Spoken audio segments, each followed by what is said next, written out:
Kufungane kuna kabenyika iyo ndichashika kawira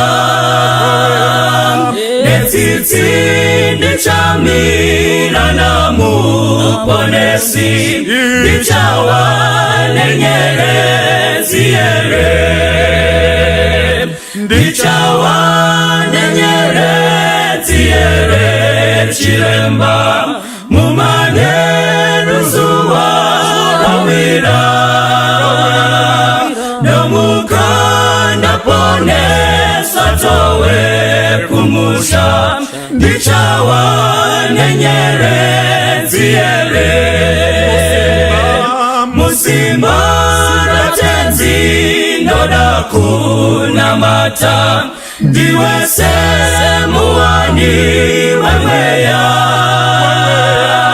nyerezi ya kupenya ingawe yangu pamusi unachisa kwacho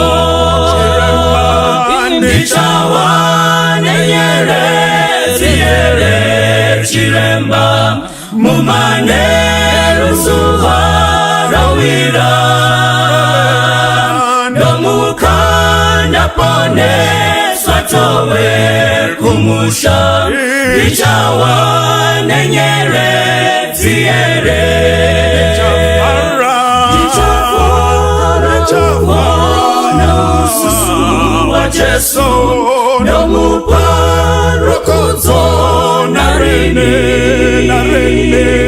shichandi fatamu mushawe ndarama kutindika wana nyerezi chiremba ndichawa nenyerezi yere chiremba mumane ruzuwa rawira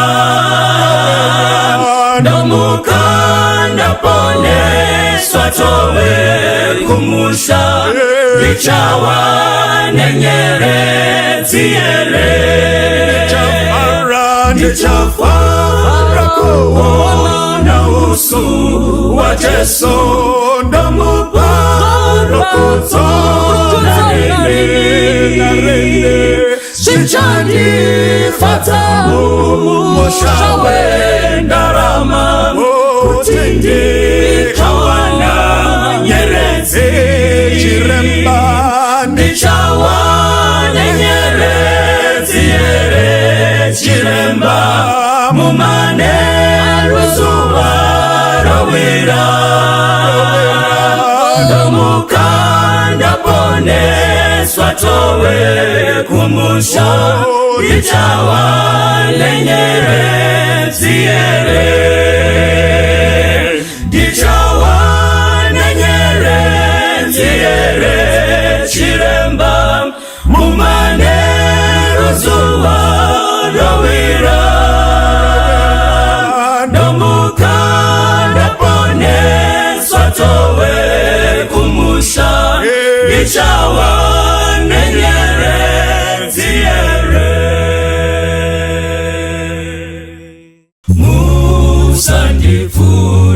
musandifuretenzi inzwano chema apo madaitawa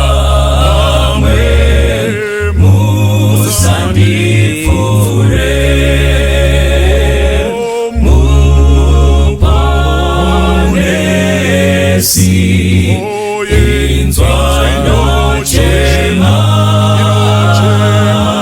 apo madaitawa musandifure ndipenyiwo wenyutsa ndinokumbira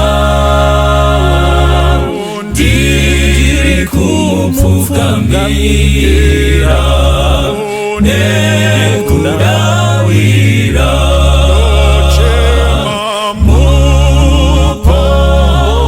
muponesi inzwano chema madaidza vamwe musandipfure. Ndinomusimbira Jesu, ndinokutsvaka. Rapanyiwa moyo wangu kundiponesa.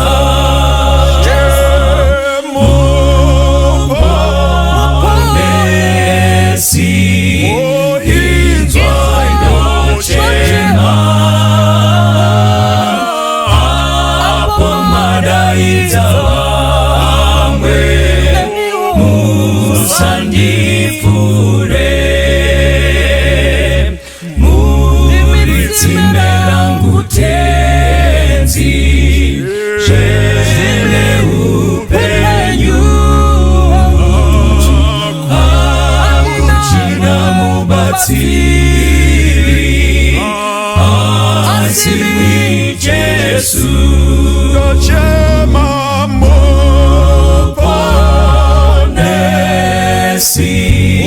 Inzwa inochema Apomadaidza vamwe musandipfure.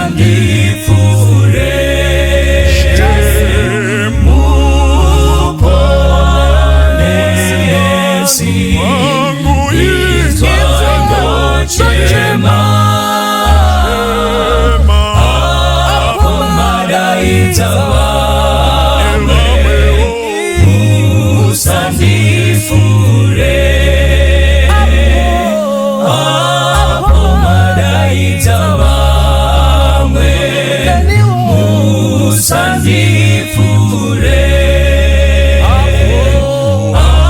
Apomadaidza vamwe musandipfure.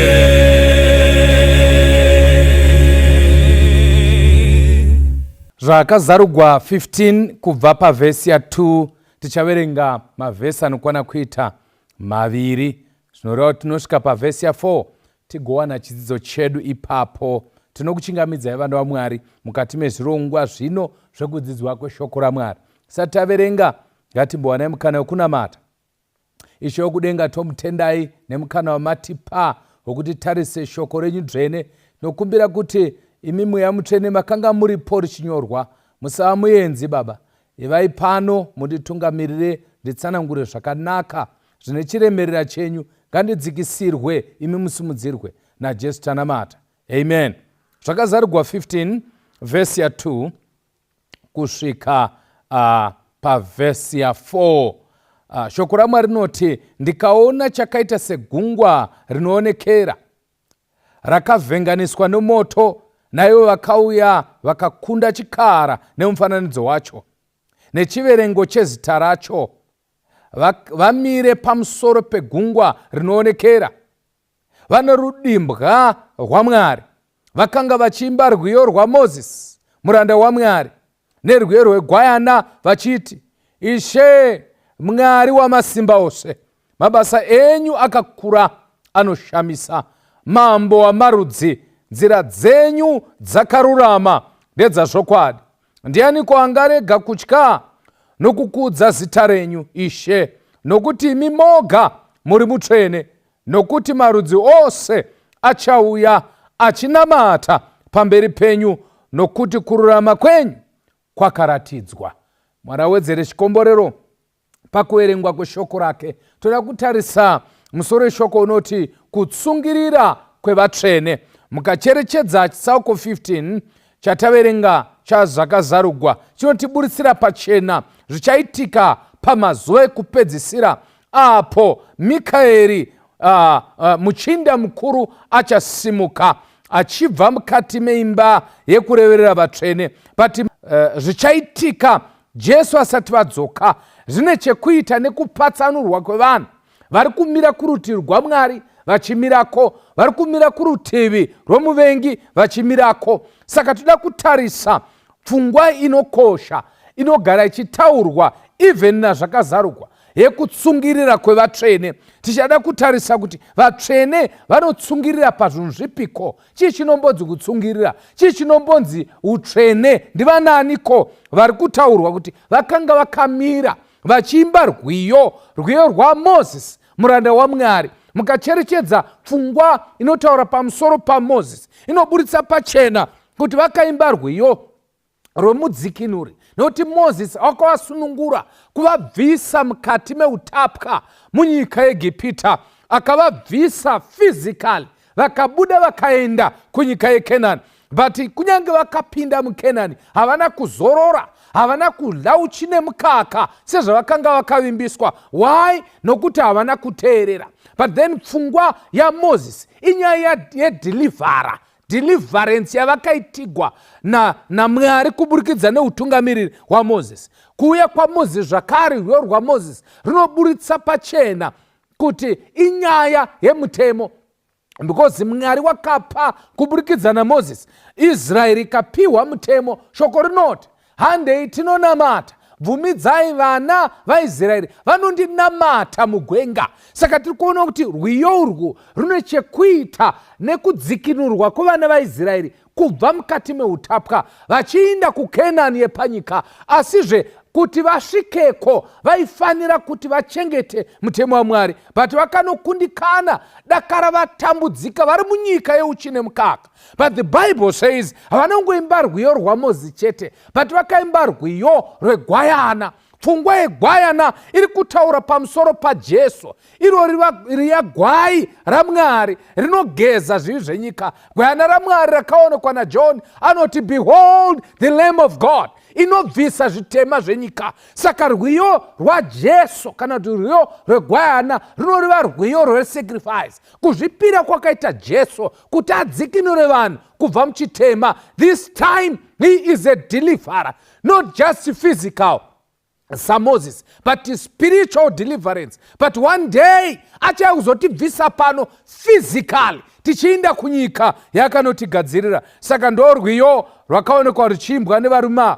But pfungwa yandiri kuda nemadzimai aya, pfungwa yandiri kuda ndeyekuti vanhu ava vakakunda, amen, vakakunda chiko, vakakunda chikara, vakakunda chii zvakare, vakakunda mufananidzo wacho, vakakunda chii zvakare, vakakunda chiverengo chezita rake. Kuna avo vanofamba nezvirongwa zvazvakazarugwa, munohwisa kuti chikara chiri kutaurwa tinochiona chapter 13 chinotaura pamusoro pekuti chakataura mashoko ekumhura okumusoro-soro. Saka ava vakachikunda chikara ichi, ende vakakunda zvese zvine chekuita nedzidziso dzechikara, kusanganisira nemurayiro wechikara uyo wakanga uchimanikidza vanhu kuti vachengete zuva rekutanga revhiki. Saka tiri kuona vanhu ava vakamira pagungwa raionekera, zvinoreva kuti vakanga vakunda.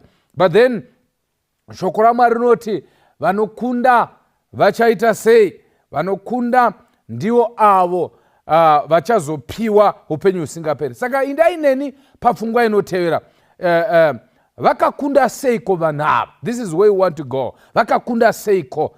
Mukaverenga zvakazarurwa chapter 13 and reading verse 10. Indai neni papapa. Kana munhu achitapa, uchatapwa.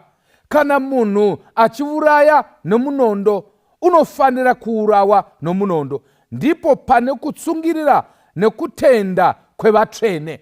Mukacherechedza pfungwa iri pana zvakazarurwa 13 inotiburitsira pachena kuti vese vanenge varamba kunamata chikara nemufananidzo wacho vachaurawa, vamwe vacho vachaiswa majere. Ndo pari kutaurwa manje apa kuti anenge atsungirira, you see now, kutsungirira kwevatsvene ndipo pane kutsungirira kureva kuti Jesu vasati vadzoka pane chiitiko chichatsvaka kutsungirira kwavanhu panguva yematambudziko. Chiitiko chacho chine chekuita nekusarudza kumira naMwari uye nekusarudza kuinda nechikara nedziso dzacho. Saka mubva mana panapa kuti nguva yekutsungirira iri kutsvaka, iri kuitika just before the final event yekudzoka kwaJesu yaitika, just before Mikaeri asati abuda mukati meimba tsvene-tsvene. Saka ndo pari kunzi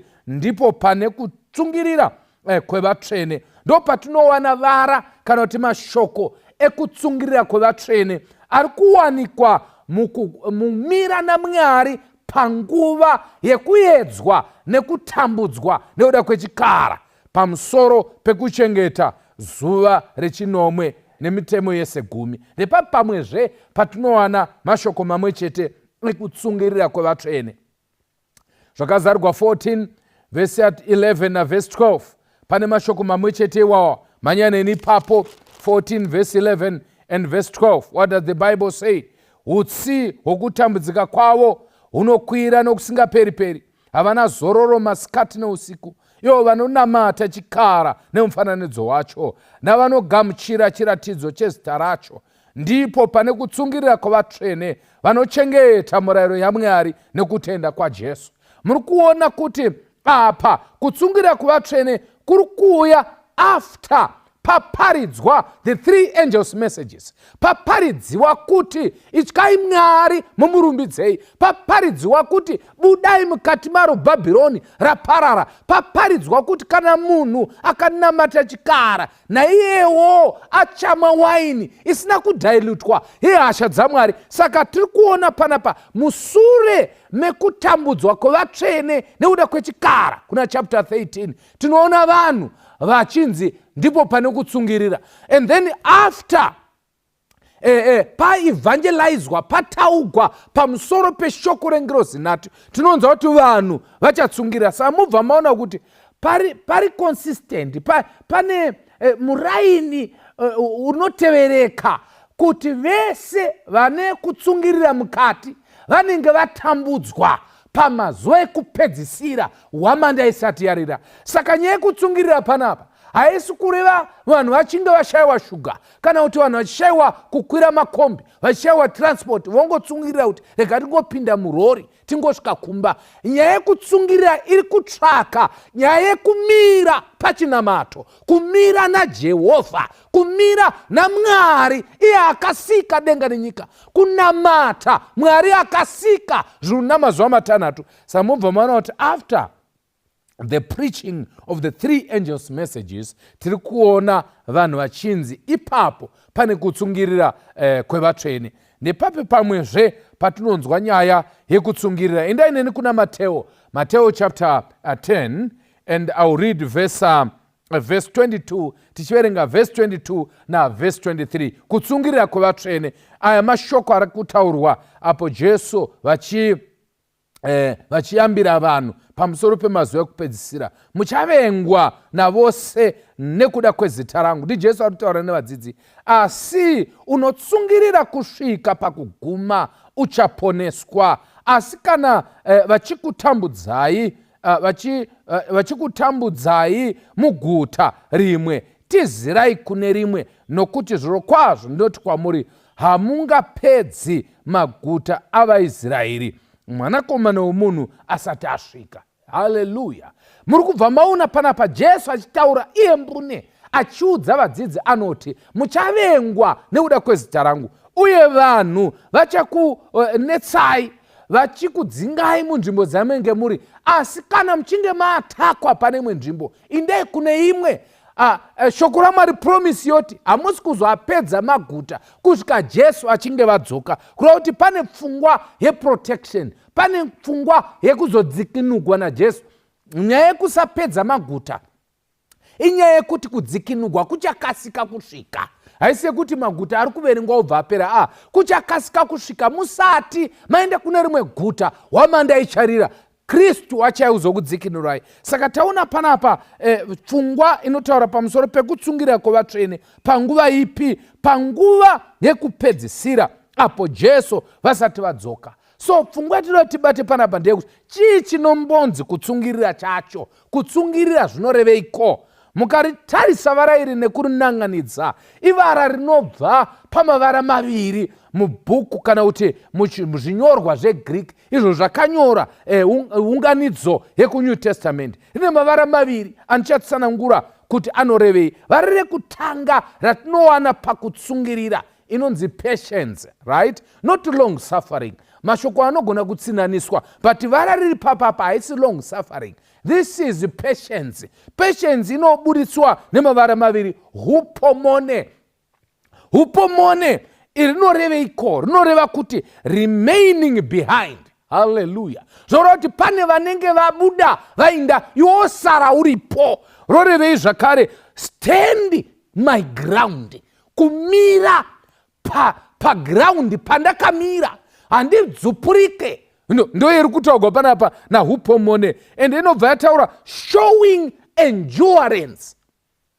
Varere kuti endurance harisi vara dukuba, rinoreva munhu anoshingirira zvokuti kana iri relay, vanhu vanonzi vane endurance havasi vanomhanya ma100 meters ema200, vanhu vanomhanya ma1500 meters, vanhu vanomhanya makiromita, vanhu vemarathon ane endurance. Kana vanhu vachiita tsiva anorova neendurance, mofungidzira kuti acharohwa, but pakupedzisira moona achihwina. Vanhu vari kumhanya marathon, Teresa, panyaya yekutsungirira, munhu anotsungirira haasi munhu ari kumanya relay ye100 meters yekungomanya 9 seconds, but this is 9 hours. This can be days munhu achimanya akatsungirira. But kana tambo yasimudzwa kuti achinorova tambo, mungafunga kuti angasingamomhanyi, kureva kuti anenge akachengetedza simba rekupedzisira. Ndo vara rinonzi perseverance iroro, ndo vara rinonzi endure,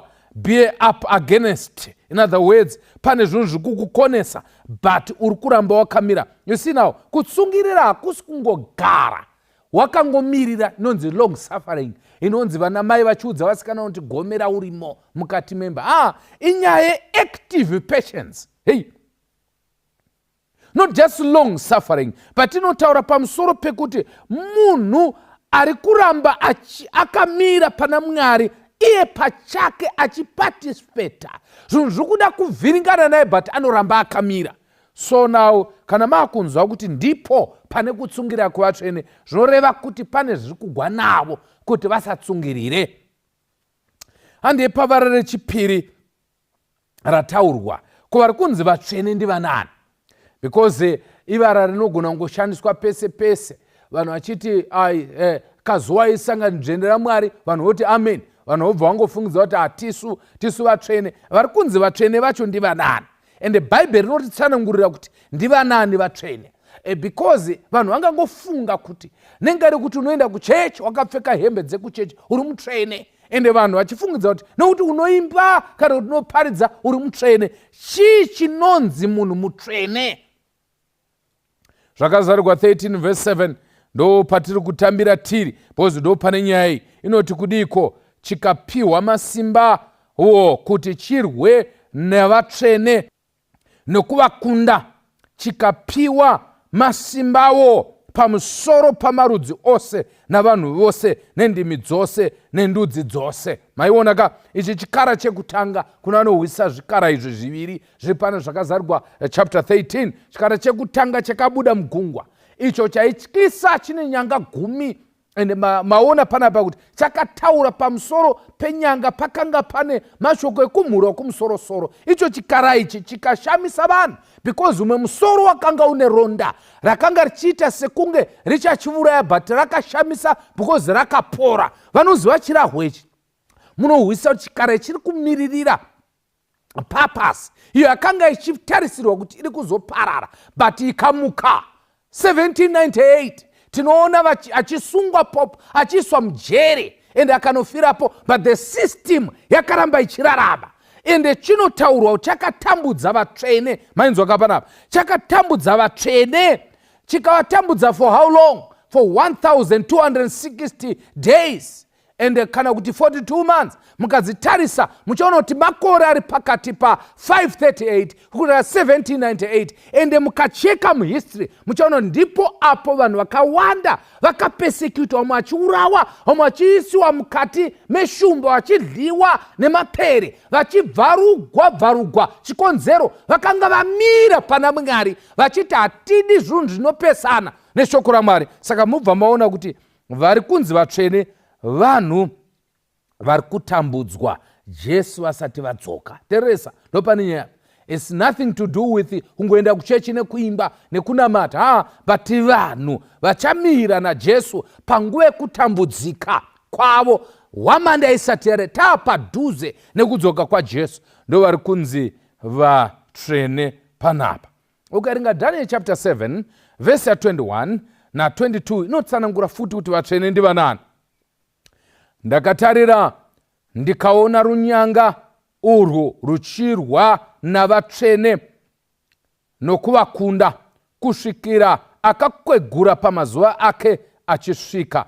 Vatsvene vokumusoro-soro vakaruramiswa, nguva ikasvika yokuti vatsvene vapiwe ushe. Maiona pane yandikati consistency yekududzira vatsvene, yekuti vanhu, these are the persecuted ones. Vanhu vari kutambudzwa nekuda kwekumira muchokwadi, vanotambudzwa nechikara, vanotambudzwa even nekanyangaka, vanobva vatambudzwa even, gandiverenge kuti vanotambudzwa nani futi pavhesi 6 of chapter 17 yazvakazarugwa. Ipapo ndakaona mukadzi akabatwa neropa ravatsvene. Maiona kavatsvene vauya uye neropa rezvapupu zvaJesu. Ndikati ndichimuona ndikashamiswa nokushamiswa kukuru. Mukacheka chapter 17 yazvakazarugwa inotaura pamusoro pemukadzi akanga akasiyana nemukadzi akaonekwa pachapter 12. Saka vakadzi vaviri ava vanomirira kereke, are we together? Vanomirira sangano. Saka muchaona kuti vari kunzi vatsvene, vanhu vari kutambudzwa nekuda kwechokwadi chavakabata. Vanhu vachatambudzwa pakupedzisira apo hwamanda isati yarira. Muri kuibataka? Number 2, vari kunzi ava vanhu vachatambudzwa. You see now, nemukadzi uyu, mukadzi ari kutaurwa uyu, ari kunzi akanga akapfeka nguo tsvuku, uye mukadzi akanga akasiyana nemukadzi akanga akapfeka zvakanaka pachapter 12. Anomirira nyongano Babylon, omirira dzidziso dzenhema dzakatsauka, zvinova zvimwe nekanyanga kadoko nezvakadziswa kuna chapter 13. Saka mubva maona kuti vari kutambudzwa. Kadzi anomirira chechi, vari kutambudzwa ikereke. Saka kanitaura pamusoro pevatsvene, masaints, tiri kutaura pamusoro pechechi yaMwari, which is the extension of the body of Christ on earth. Teresa, apo Pauro akanga achinda Damascus, shoko rakati kudini? Sauro, Sauro, unonditambudzireiko? Akanga achinda kunoitei?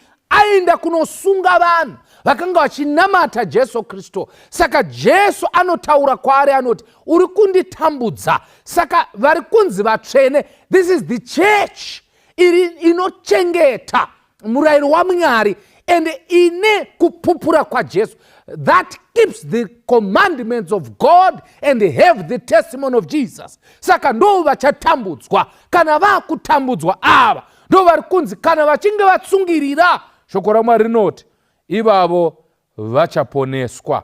Saka in a nutshell, tinogona kududzira shoko kana chirahwe ichi tichiti the persecuted ones, right, ndo vari kunzi vatsvene. These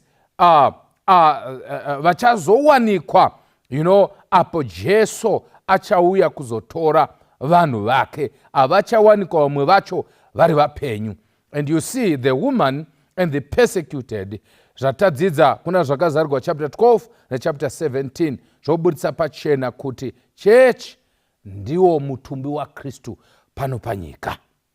Now, toda kuti tisvike pakupedzisa tichiona kuti what are the benefits of perseverance. Ndezvipi zvingava andingati mugove wekutsungirira. Ukaerenga chapter 21 yazvakazarugwa kubva pavhesi 7, rigandinde ipapapa, chitsauko chatinowanza kuverenga zvikurusa muzvirongwa zvino. Chitsauko chinotaura pamusoro peJerusarema riri kudzika kubva kuna Mwari, rakashongedzwa somwenga. Shoko raMwari rinoti pavhesi 7, anokunda achagara nhaka yezvinhu izvi, ini ndichava Mwari wake. Amen. Iye achava mwanakomana wangu. Asi kana vari vanotya navasingatendi navanyangadzi navaurayi nemhombwe navose vanoreva nhema. Mugove wavo uri mudziva rinopfuta nemoto nesafuri, ndirwo rufu rwechipiri. Saka benefit, mugove wevanhu vanotsungirira, tiri kuuwana panapa kuti vanenge vatsungirira, this is what they are going to get. Number one, vachagara nhaka yezvinotevera. Mwari pachavo vachava Mwari wavo. Number two, ende ivo pachavo vachava vanakomana nevanasikana vaMwari. Muri kuona chimwe chinhu panapa. Mwari ndiMwari wavo, ivo ndevamwari. Handimaona kuti zvine musiyano. Pane vanhu vanoti tiri vaMwari but Mwari achiti havasi vangu.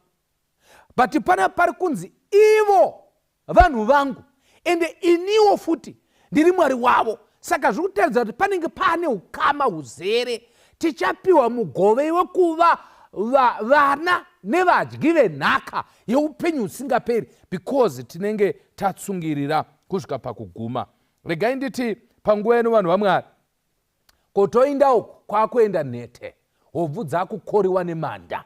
Zvinoreva kuti kana usina kuisa midzi yako pana Kristu haugoni kupabudapa, pakaoma. Why? Because vese vachazeza nekuteta havayambuki panyanza iyi, nyanza yekuidzwa, apo vanhu vachatambudzwa nekuda kwekukwanisa kwekumira naMwari panguva dzakaoma. Ndo pari kunzi ndipo pane kutsungirira kwevatsvene, ivo vanochengeta murayiro waMwari nekupupura kwaJesu. Ndoda ndinamate neumwe anoti, Pastor, yes, I believe it, kuti mazuva aya ari kuuya ende atova pedyo.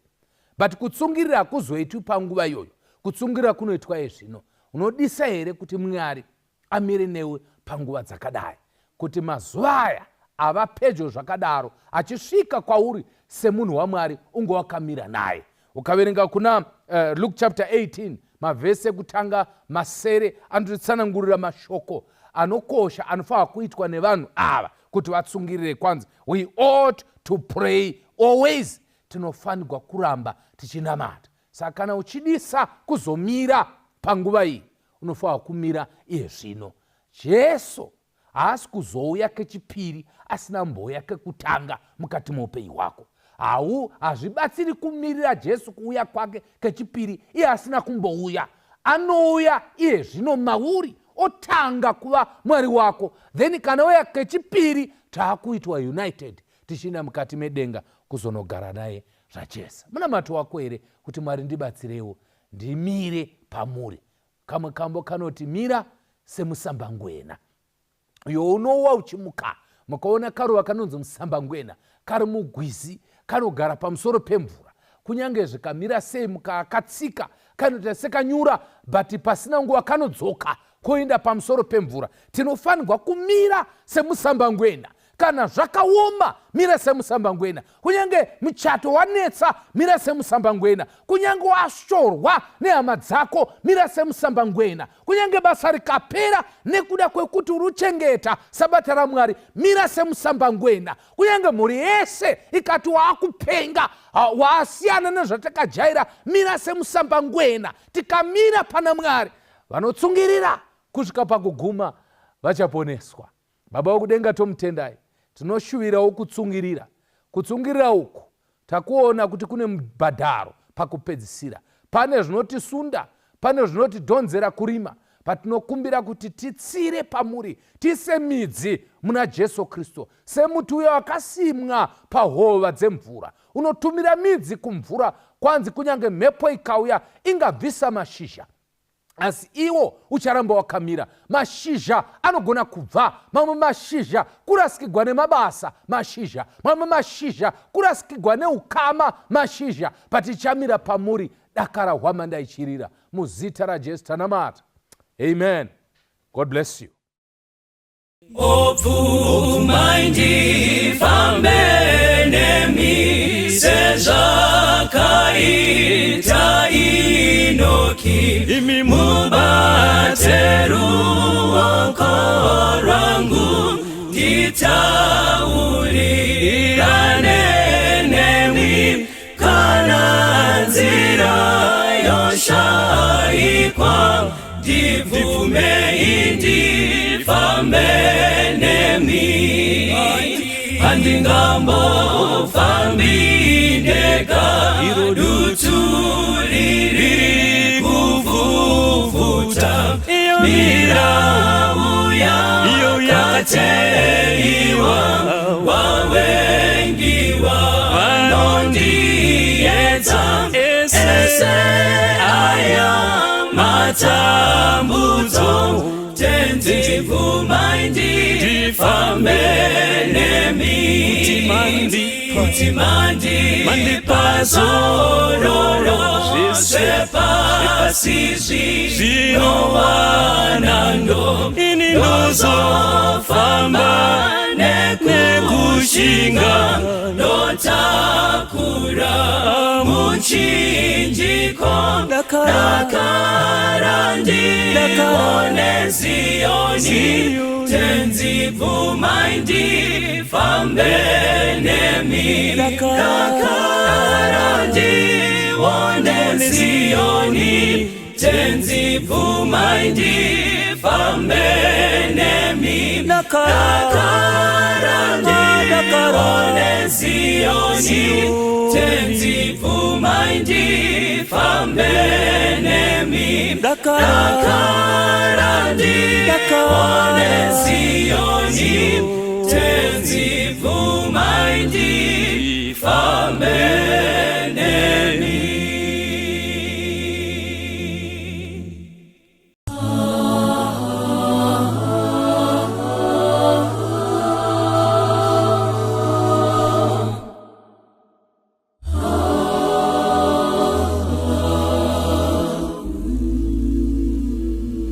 Came to Jesus. Please come fast. Come fast. Lazarus is sick. Without your help, he will not last. Mary and Martha watched their brother die. Oh no, they waited for Jesus. He did not come. They wondered why. Oh, the death watch is over. Somebody say the death watch was over. He was one leg. Somebody say the Lord's on his way. He'll soon be here. But the last coming. Oh, then she cried. No, Lord, if you had been here, he would not die. He'll still be alive. Just 4 days late. Our hope is gone. Lord, we don't understand why so long. But his way is God's way. Oh, my. No. Isn't it great when he's 4 days late? He's still on the time. You may be fighting a battle of fear now. Don't be discouraged. Don't be discouraged. You may be fighting a struggle. Oh, by yet si Jesu, we are born a king ayako. We are born a gometo. We are born a king ayako. We are born a banda. Kosi amma kosi ba.